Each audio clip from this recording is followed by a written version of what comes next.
Kumari Ishani Dutta to present her paper, and I will be happy if you can finish within 20 minutes because we are running out of time. By 1:30 at least we should close this session. And if any more questions, I will answer later whenever I will get time. Their questions are very easy to answer, not difficult. Thank you. Please, Ishani Datta.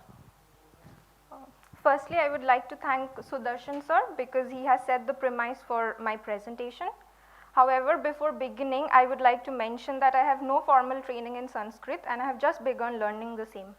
Thus, inclusion of any shlok from the Ramayana in this paper was done from a translation. My paper is titled Reviewing Sheldon Pollock's Philology in Ramayana and Political Imagination in India, Questions Related to the Exclusion of the Aesthetic through Pollock's Appropriation of Valmiki's Ramrajya. This slide depicts a brief outline of my presentation. I will begin by referring to the claims Sheldon Pollock makes in his 1993 essay, Ramayana and Political Imagination in India, written in the aftermath of the demolition of the Babri Masjid in 1992, regarding how the Valmiki Ramayana was not only provided an idiom for the ideologies of early Indian imperial politics, especially that of Ashoka, but has also provided the primary impetus, and I would quote, for political mobilization in the name of a Hindu theocratic politics against what they thought of as the other population. In other words, Pollock's is a subjective reading of the Valmiki Ramayana as a social and political weapon. Next, I will go on to refer to how Pollock justifies such a reading by bringing into play the claims of his philology in 3 dimensions, which he later came to write in an essay with the same name in 2014. Both these bring it down to the fact that, on doing so, Pollock neglects and transgresses the basic tenets of critical theory on which philology as a discipline is based, and the long history of existence of the Valmiki Ramayana as Adi Kavya in the Sanskrit canon, which is a testimony to its aesthetic dimension in his reading. Thus, the Purva Paksha will comprise of a brief outline of Pollock's claims in both his essay and his theory, on which his essay is based upon, the basic premise of his philology in 3 dimensions, and his main arguments in Ramayana and Political Imagination in India. To contest this, I will look into the probable sources of Pollock's theory in philology in 3 dimensions, which will bring into discussion Theodor Adorno's aesthetic theory with Pollock's theory of philology in 3 dimensions. These will finally lead us to the existing gaps in Pollock's subjective reading of the Valmiki Ramayana that can be treated as the red flags. Coming back to Pollock himself claiming that his essay Ramayana and Political Imagination in India is a subjective reading, he states how such a mythopolitical reading was necessary because the course of the political life of the Ramayana theme is not known due to the lack of sources that examined, and I quote, the theme mythopolitically from the putative origins of the Sanskrit version to its regional language treatments, unquote. The other reason apart from this for justifying a subjective reading that has been mentioned by Pollock in Philology in 3 dimensions, where he states that only when one reads, and I quote, forms of literature that are maximally distant in time and space, philology becomes maximally present, unquote. Now, his subjective reading, as I discussed in one of the previous slides, makes a claim that the Valmiki Ramayana from an early period has been continuously and readily been supplying a repertory of imaginative instruments for articulating a range of political discourses. These symbols are specifically the figure of the warrior god Ram, his birthplace in Ayodhya that directly links this to the question of the Ramrajya. These are what Pollock believes to have been the primary impetus for the divisive political discourse that he claims was used by a trained group of Hindu militants to attack and ultimately demolish the Babri Masjid. That is, to maintain the sanctity of Rama's birthplace and his Ramrajya, and the need for the liberation of this site from the perceived other. A few points specifically need to be noted here. Firstly, that even though Pollock in the very beginning of the essay admits that on the whole this demolition had nothing to do with antagonism between Hindu and Muslim communities, he is unable to hold on to this throughout, which could have led to a more rational mythopolitical reading if at all, and gives way to his emotional outbursts, which results in his making a claim that there isn't any other text in South Asia that has ever supplied a vocabulary for political imagination remotely comparable in longevity, frequency of deployment and effectivity. In doing so, yet again he repudiates the traditional view that Valmiki's Ramrajya was a land of social harmony where upholding dharma was of supreme importance, as a result of which Ram needed to be a king first and uphold his duties pertaining to this before anything else. However, Pollock still maintains throughout the essay that Valmiki Ramayana is fundamentally a text of othering wherein, and I quote, Ram was the chief of righteousness and Ravan was the one who makes the world weep and fills it with terror, and thus needed othering along with the rest of his clan. And thus beginning from the Rath Yatra in 1990 to the demolition in 1992, such images were used to create the binaries of the self and the other. That is the Hindu self in the Ramrajya Ayodhya vis-a-vis the Muslim other.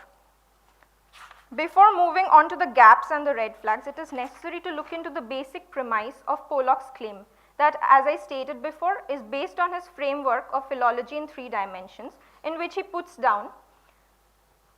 3 interpretative dimensions to make sense of text: historical, the text's latter readings by tradition, and the subjective or the personal. In the essay elaborating this framework, Pollock mentions how over time he has been tempered by a critical hermeneutics of understanding and a neo-pragmatist conception of truth, which has prompted him to conceive of a philological practice that orients itself simultaneously along 3 planes of text existence: moment of genesis, reception over time, and presence to his own subjectivity. Now, philology in 3 dimensions and philology as a discipline formulates one of the basic tenets of critical theory or literary criticism that can be traced back to Theodor Adorno and the Frankfurt School, which developed in Germany in the 1930s. And philology as a heightened sense of self-awareness arises in direct proportion to the time-space distance that separates the philologist from the origins of the text. This claim, heightened sense of self-awareness, links back to Nietzsche, and the time-space distance is from Gadamer. Okay. And on closely examining Adorno's aesthetic theory in relation to Pollock's theory, we will notice that the plane 3 of Pollock's theory, that is making sense of a text through the presentist's own personal subjective reading here and now, and the presentist dimension of meaning, that is the presentist textual truth, relates to Adorno's aesthetic theory in the sense that meaning cannot be derived without looking closely at the importance of the object in conjunction with its subjective connotations. Similarly, plane 2 of Pollock's claim, making sense of a text through the readings of its earlier readers, the text's tradition of reception, the tradition's dimension of meaning, and the traditionist's textual truth, is related to Adorno's aesthetic theory in the way that art must not be solely defined for the objectivity of its worth, but must be looked at in ways in which it is perceived and conceived of by a society. Lastly, plane 1, that is making sense of a text by way of the time and place of the text's genesis or historical origin, the author's dimension of meaning, that is the historicist's textual truth, is related to Adorno in the way that art must balance itself with meaning and purpose, delving into the overall character of society, while also remembering the individual artist from whence the work originates. Only having these 3 planes in place can lead to a balanced philological reading, is what is claimed by both. Finally, coming to the gaps and the red flags, if we read along plane 1, that is making sense of a text by way of the time and place of the text genesis, that is the author's dimension of the meaning, we will realize that Pollock overlooks the possible cause behind the inception of the Adi Kavya, in which an episode in the Balkand clearly mentions that Valmiki, on seeing a wailing female Croncha bird, as a hunter shot the male bird when he went to the river Tamasa for a bath, uttered the first poem unintentionally in the Anustup Chand. This episode directly links the Adi Kavya to the question of the aesthetic, that is Karunya Bhava coming into play as a result of Valmiki's extreme grief on seeing the dead bird, which later took the form of extreme anger that materialized out of his having perceived the act of killing as unjust. Another shloka prior to Valmiki's cursing the hunter, which is said to summarize the essence of the entire Valmiki Ramayana, and goes as, "She who is ever together with her husband, a lusty male bird with flighty wings, and with a prideful crest, and one who always had a heart for her, but she is now separated from him, and gone is that togetherness. And she, on seeing her slain husband, whose body is blood-soaked, and who is reeling on the ground in anguish of pain, bewailed with piteous utterances." This too invokes the same bhav. Reading across plane 1 will also bring into focus another major aspect of the Valmiki Ramayana, which goes beyond its public political aspect or even its aesthetic aspect by connecting it directly to the divine. Pollock talks about the good versus evil aspect of the Adi Kavya, but nowhere discloses the source of the good or the evil, which is revealed to the reader or the listener through Ram's discourse with sage Agastya. Everything goes back to the events in the Krita Yuga, which exposes the sole truth was held in what is referred to as the power of the word. That is, the fact that there were no empty words, and every single word uttered by the gods was not only significative, but also adequately operative. Since it was a tradition where there were no written records, it was only the word that had permanence. Every word that was uttered in the cosmic realm either needed to have an effect in that yuga itself, failing in which it would show its effect in a consecutive yuga. This is the case in the Valmiki Ramayana as well, since every timeless myth, in this case relating to the words, needed to necessarily have its temporal representation. At the same time, every curse, myth and boon needed to have the effect that was due to it. Thus, the timeless myths relating to Brahma, Vishnu and Shiva had its temporal representations in Ravan, Vibhishan, Ram and finally in Indrajit respectively. Thus, the question of claiming one as good and the other as evil was not feasible or necessary. So, if at any circumstance the question of the Zeitgeist or the spirit of age would arise, then that spirit of the age cannot reflect any politics other than the one happening in the divine or the cosmic realm amongst the gods and the Rakshasas. The latter is under no means excluded, but time and again the fact that one is necessary for the other's existence is realized, in the absence of which the power of the word would have lost all its significance. Now, if we read along plane 2 and 3, that is making sense of a text through the readings of its earlier readers and the present is personal subjective reading here and now, that is to say the traditions and the presentist dimensions of meaning respectively, we will notice that throughout the essay only once has Pollock mentioned the literary tradition of the Valmiki Ramayana and its influence on the regional languages, though even in this he mentions how he can prove that at particular historical junctions the Ramayana imaginary came more centrally and dramatically to inhabit a public political space as opposed to simply a literary space. However, what he regards simply a literary space is in no means as simple and should have been given the consideration due to it in any subjective search for meaning. The Valmiki Ramayana, which is believed to have been composed anytime between 2nd century BCE and 2nd century CE, making it a significant part of the Shruti and Smriti tradition, has an immensely complicated history of reception, which A.K. Ramanujan in his essay 300 Ramayana, 5 examples and 3 thoughts on translation acknowledges by stating that the history of the Ramayana is spread over a period of more than 2500 years in South Asia, because of which the Rama story has undergone countless variations while being transmitted across time and space, leading to more than 300 tellings of the same in South and Southeast Asia alone.